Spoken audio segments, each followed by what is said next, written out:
Hello, welcome to class this month, Hang 10. Welcome to OnlinePilatesClasses.com, the most supportive Pilates-loving community across the globe. Enjoy new weekly classes from our amazing teachers. Download the OnlinePilatesClasses.com app today. All right, so we're talking about the grip, right? And the thing about your hands is they actually don't have muscles in the fingers, like the muscles for your hands are here in your arm. And so how you use your hands in your Pilates practice affects you connecting to your back. So I talk a lot about straight wrists, but we don't always explore is like maybe what you might be doing, what I don't want you to do, and what I want you to do. So I'm gonna do that throughout this. Please, you don't have to listen. If you're really good at straightening your wrists, you can just keep, and you believe me on that, you can just keep that. But if you are unsure if I'm right or wrong, you can, and you don't have any injuries, you can play around with like wrist breaking, wrist straightening. And you might want a sticky pad for your foot bar if your foot bar is thick. Okay. So let's put your springs on, 3 to 4 heavy springs, and lie onto your back, heels together, toes apart. Okay, so something that lets me know if your arm back connection is happening is your ribs. So if those low ribs are not touching the mat, you can breathe into them for sure. You can breathe your low ribs into the mat, but that will allow your upper abs to engage. But if you still can't do that, if you're really tight there, then these ribs are going to splay, and telling you to pull your low ribs in the front is not actually going to work. We have to connect the arms to the back. So just notice what's happening here as you press out and in on the balls of your feet 10 times, and see with each rep, you can actually just let your heart sink more, let your low ribs get wide.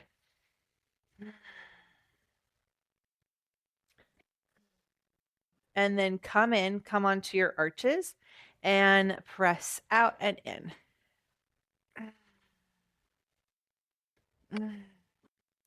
Let the legs hug together, of course, but notice if you are starting to arch your lower back off, because that's going to also affect you getting those low ribs on. And then stay in, come onto your heels and press out and in. Work those inner heels and then squeeze your outer hips. And then come all the way in onto the balls of your feet.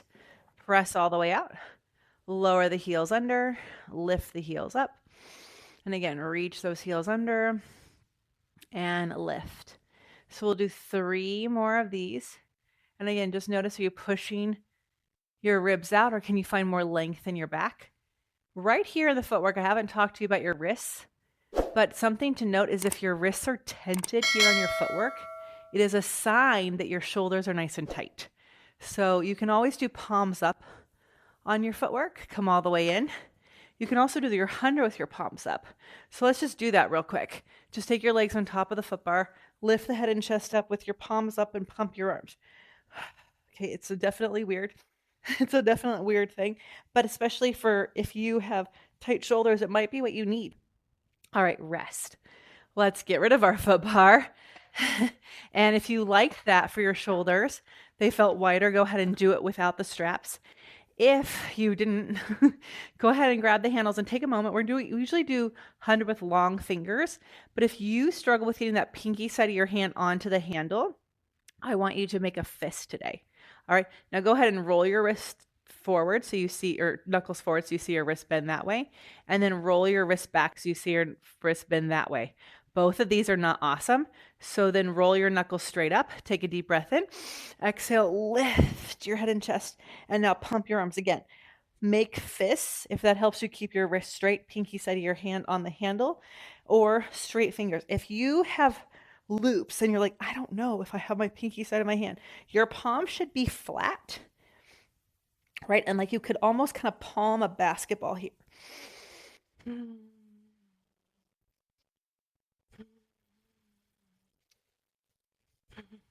2 more cycles of breathing. Last one. Lift the arms up, up, up, up, up, and then go ahead and take the handles into one hand.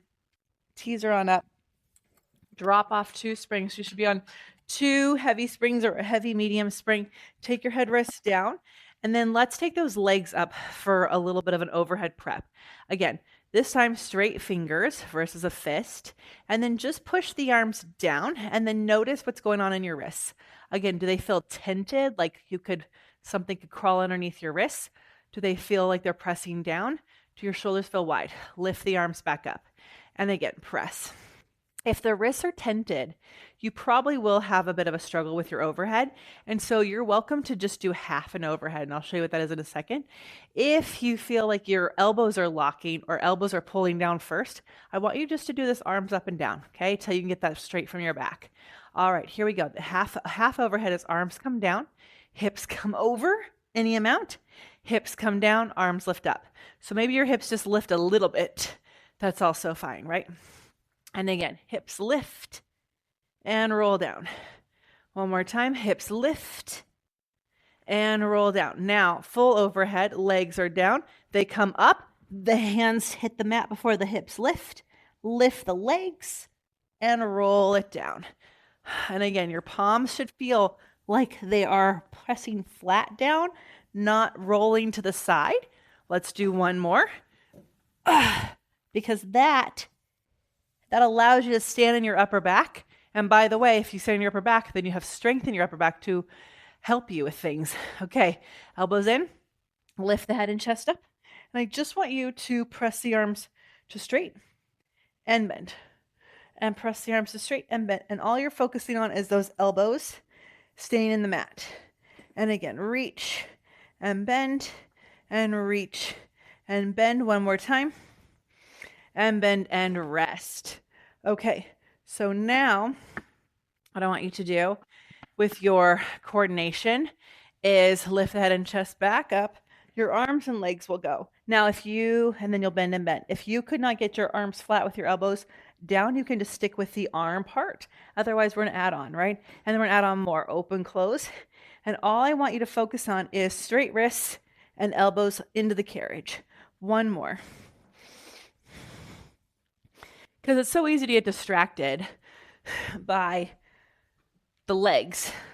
And the legs are an option, right? They're part of it. But if every time you press your arm to straight, it locks or moves, you're working from your front and not strengthening your back. That's not going to help your grip strength. We don't want to open anything with our shoulders forward. Okay, so now rowing. All about the hands. That's all we're going to focus on. The rest of it is extra credit. So knuckles towards each other. That means thumbs towards each other, okay? Make fists for your rowing. And then pull your shoulders on your back. Okay, so you're not going to pull with your hands. You're going to pull your waist. And because your shoulders are on your back, the carriage moves. Yeah? Now, you have straight wrists here, yes? Open up your arms. Now your thumbs face down and your arms are straight, wrists are straight. Push wide. Round forward. Palms are up. Pinky side of the hand leads the way. And I should have told you, it's one spring. One heavy spring. Did you like it on two? Here we go. Round back. It's easier to walk you through it slow. Let's just pretend we did it for a reason. Reach the arms wide, palms, pinky side of the hand into the handle, wrist straight. Right here, wrists are straight. Push the pinky side of the hand into the handle.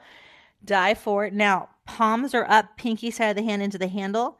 Lift the pinky side of the hand up. Focus on that. And then circle that around. Palms come over the legs. And again, round back, open, press, dive in, pinky side of the hand into the handle. Lift the pinky side of the hand up and circle it around. Whew. All right, 90 degrees. Something you might not think it has anything to do with the palms, but has everything to do with it. So I want you to take a look at your hands and let the pinky side of the hand come off. So go palm vertical, palm flat. Palm vertical, palm flat. You feel that? Okay. Palm flat. Elbows up. So we'll lean back with the palm flat, flat, flat. We'll lift up with the palm flat, flat, flat. The palm is serving a platter here. And then right here, you flip it all the way around. Palm is still flat, just facing the other way. Pinky side of the handle goes up, up, up, up, up. It rotates all the way around. So at no point does it go vertical. Again, elbows up. And that includes for those of you trying to push up from here to straight arms. If your palm is going vertical, You're changing where you're moving your arms from. It's no longer coming from the back, which means it's no longer connecting your arms